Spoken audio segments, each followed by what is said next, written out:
Welcome. Thank you for pressing play. My name is Tillman. I normally do a show called Never Heard It, where I review classic albums that I never got around to listening to. But I decided to do something a little different today. I heard the first couple singles from an album that blew me away, and I decided I wanted to peek behind the curtain and find out more about what was happening and find out how it was made. So I contacted him, and thankfully he said yes. My guest is a multi-instrumentalist. If you're good at math, you know that he is 1/3 of the Barra Brown trio, 1/5 of the Barra Brown quintet, and 1/2 of Corgi and Bass. This album is a solo venture, but there are other people involved. I'm assuming we're going to talk about that in a minute. Ladies and gentlemen, please welcome Barra Brown. How Hey, you doing? I'm well. Thanks for that intro. That was well. Everything was well said. Yeah. Thanks. Thanks for having me on. My introduction to your music was probably with Corgi and Bass, just because like me and Alex kind of run in the same circles. Like I know Yeah, him, and he kind of turned me on to that. He told me he was doing this project, and I listened to the album. I was like, wow, this is really great. And since then, I've been a fan. So I think I heard you. Are you in Portland right now, or are you in LA? right, I'm in Southern California, Santa Ana to be specific, Oh, but yeah. okay. But Because I think I I was in Portland for a while. yeah, and I think I met you slash heard you at the was it the Nucleus like hangs? What was that like art little Yeah. art thing on Hawthorne? Oh yeah, we did the Sketchy Beats. I think that Yeah, was. yeah, yeah. I think that's what it was. Yeah. I heard Yeah, one of that your was cool. sets there. Yeah. Hopefully we can get back to that again someday. Yeah. uh, we can just jump into the album. Why is it called Left Right?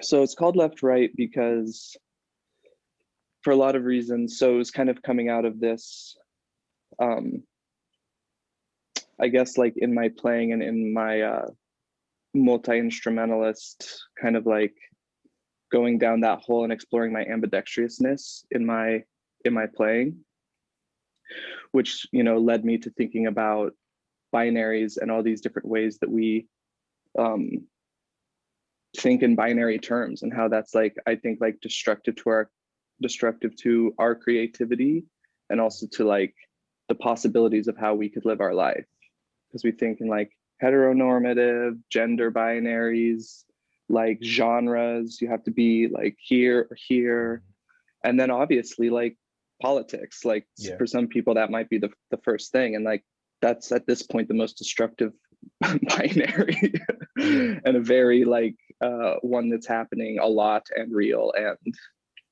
so those kinds of things, and then seeing like how can we see areas in which like binary thinking is kind of like inhibiting us and start to like explore the possibilities beyond and between kind of. And so then also kind of bringing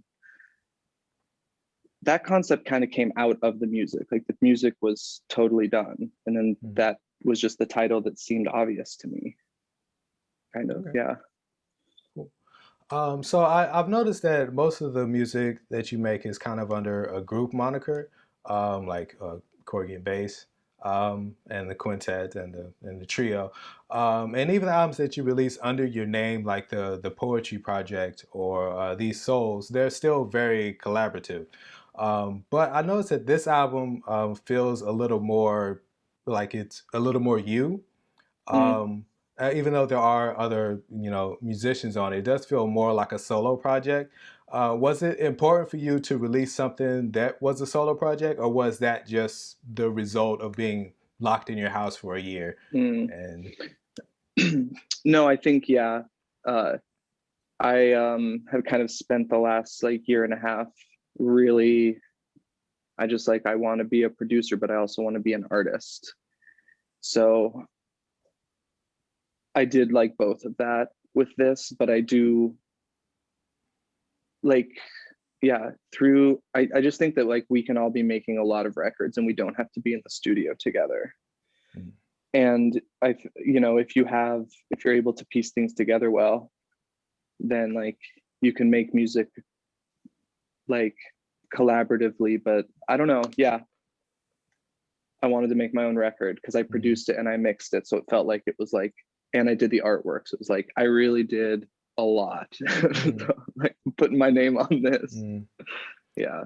So let's talk about the collaborators. I've noticed there's some horn on here that was really great, and other instruments. Just tell me like how much of it was you, how much of it was other collaborators collaborators. So yeah, when I first kind of started making this kind of music, like in this sound, the idea was to like do a 4 or 5 track EP that were those co-writes with like different kind of contemporary jazz musicians in Portland that I've played a lot with but hadn't like done sessions with.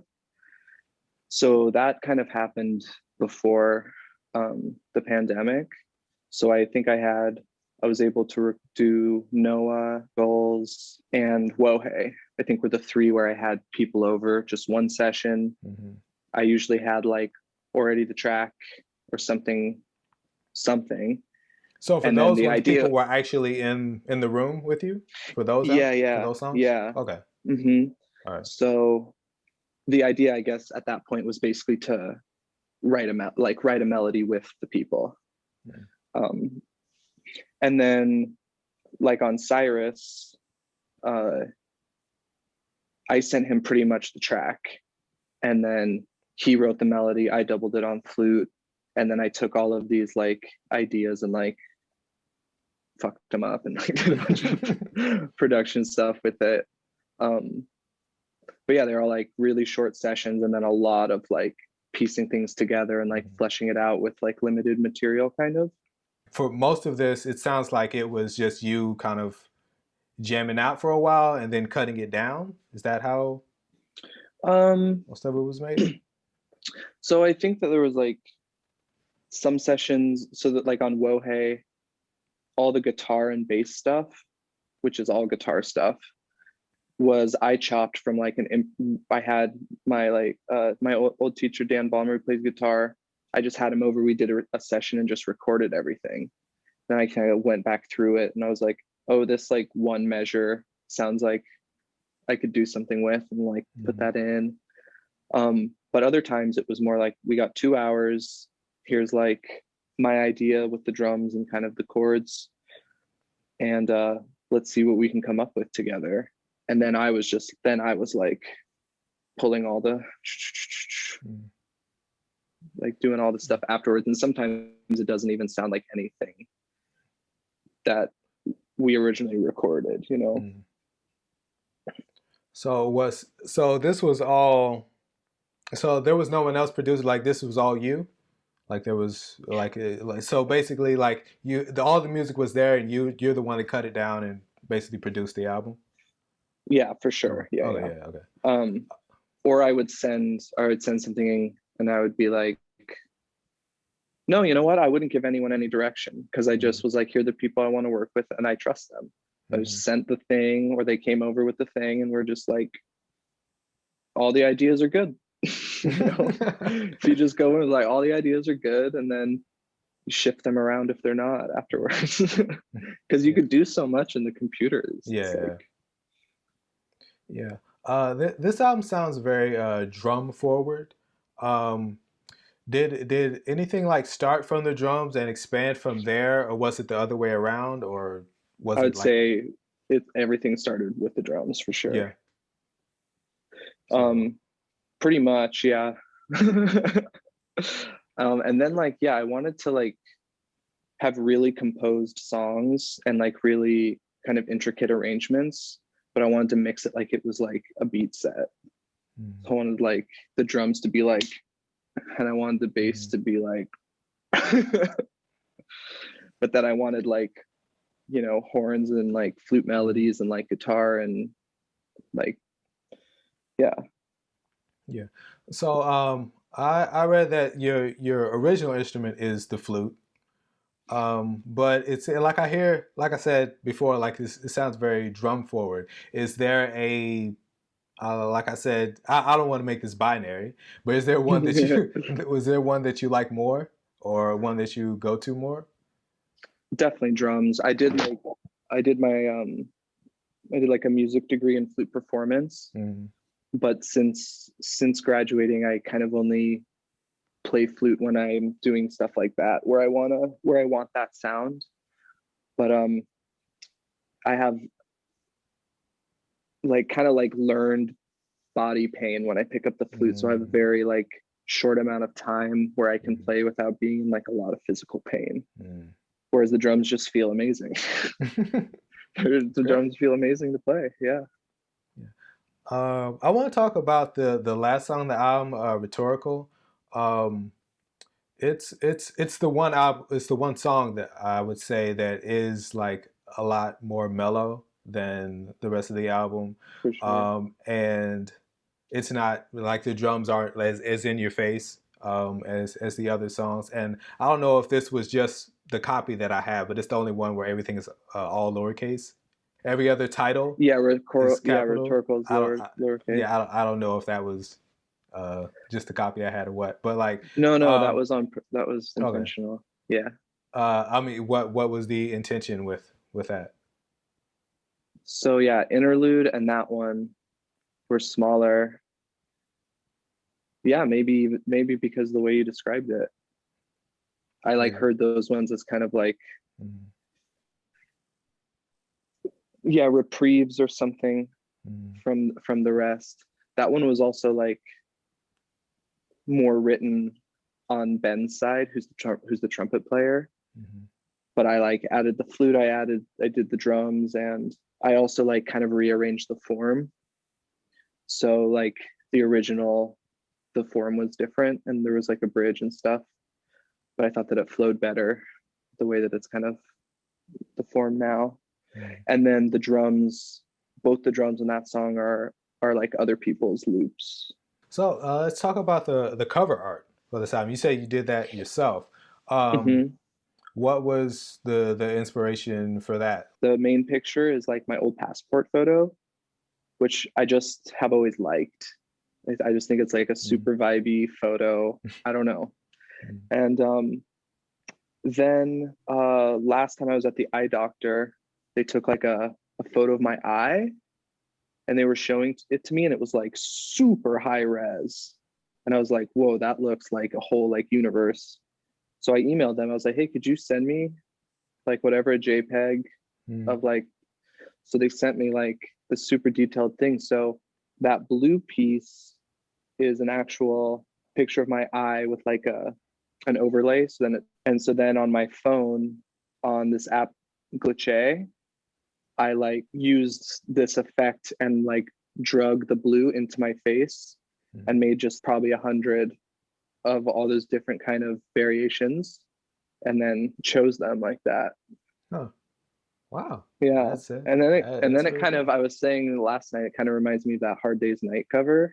You know how they Mm. have all their faces. Yeah. Also, I've just been wanting to do more design work, just like Mm. getting more proficient in like Adobe so that I can uh, also be able to like not bring in like a visual aspect and concept to pair with the music. And sometimes you can do that better when you're the one that's making it the whole thing. Mm. So it was partly like an exercise as well to just like how do you do something unless you do it? Yeah. Like how do you design like an Yeah. album layout? You got an album coming out. Mm. Yeah. Yeah. So Yeah, that's cool. Also, let's talk gear. Is there any like specific like is there a go-to piece of equipment that you really love? yeah, Or like pretty much all of the synth sounds and all of the synth based sounds are on the Yamaha CS on this album. So I use like it's like this big mm, $300 synth. So I use that mm, for the whole thing, and then I have like a little reel to reel tape machine that I got like I record the drums to, and a technique that I use for several of the songs to get like the drum sound mm, is a record like at half speed uh, of the song, so it's really accurate, and then I bounce it out at double speed, which gets it to the tempo of the track, but it sounds like a toy.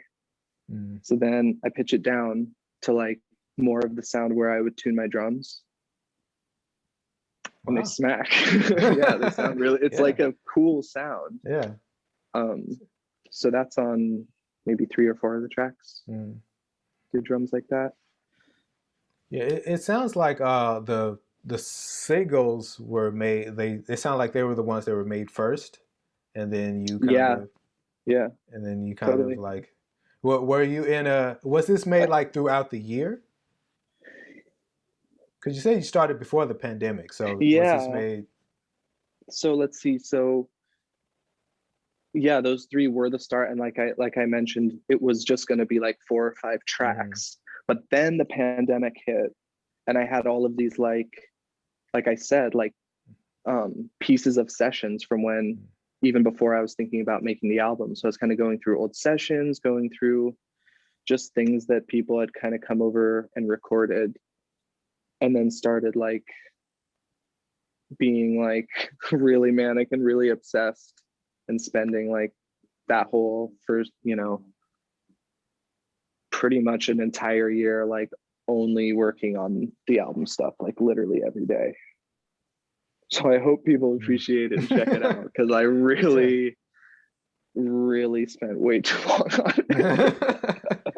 Yeah, that was honestly that was one of the reasons why I wanted to talk to you about it, just because I want like more people to know. Like, as a musician myself, I know that a lot goes into releasing an album, and so I'm just interested when I hear other people's albums, like how they did it, and Mm, I just wanted to kind of get the backstory. And nowadays, when you buy music or however you get music, you don't have all the like the credits.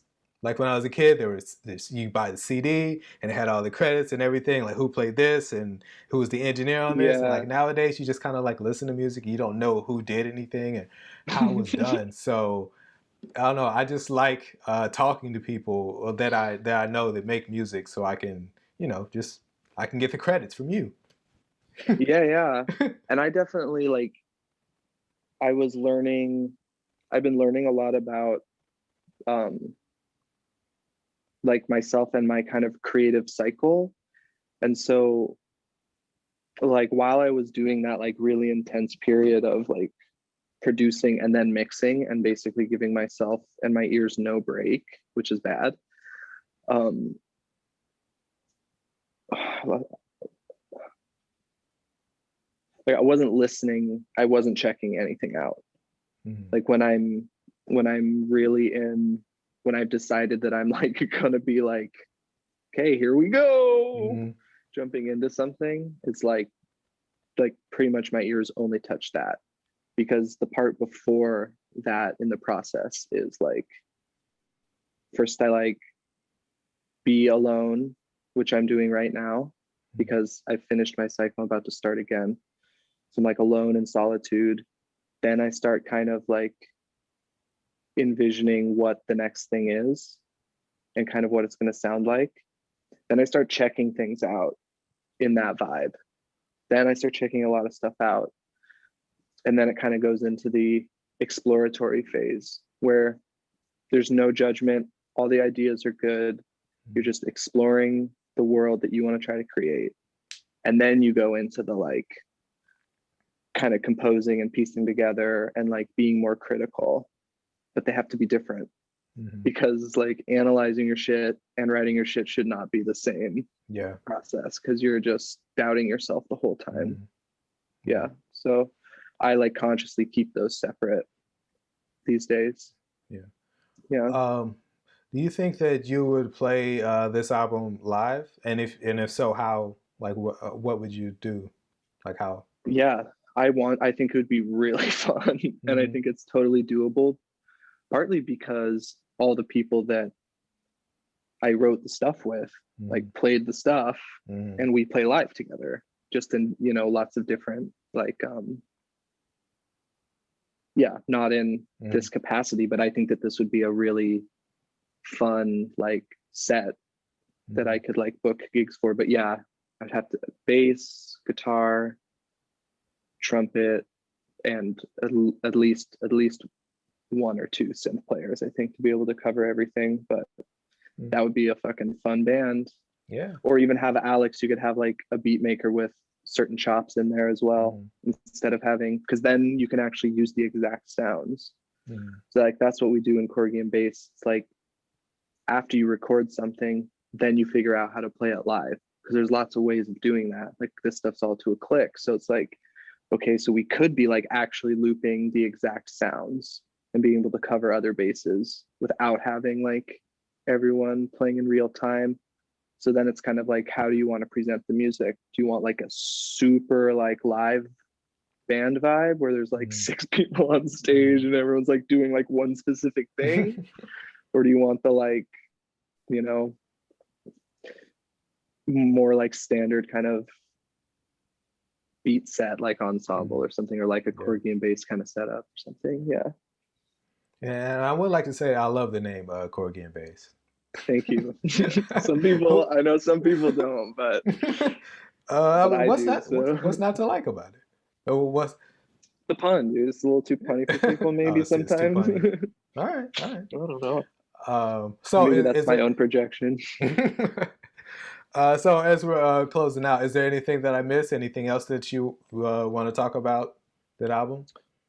I guess I would also say that everybody that's on it or that collaborated on it lives in Portland currently or spent like a huge amount of time until recently in Portland, which I think is cool, because that was kind of part of the idea, was to really like show, like, I feel like a lot of times people are looked to other cities all the time. I'm like, I don't know, I feel like everyone sounds pretty good. I'd like to put everybody on, kind of, you know. There's a lot of artists in Portland that I would put up against anyone. This is how I feel. Okay, well thanks for doing this, man. This was great. Thanks for having me. Buy the album when it comes out, March 5th. It's on pre-order on my Bandcamp stuff now. Is there any merch or any other so there's CDs. If you pre-order, there's 3 bonus breaks, and then I'm doing a limited run of cassettes, and there'll be a download card for the break pack from the album. So like some of the drums from the 10 breaks from the album included in the cassette if you pick up the cassette, and maybe some t-shirts at some point. Cool. All right. Well, we'll be looking out for that. Thanks for doing this. Talk to you later, man. All right. Thank you.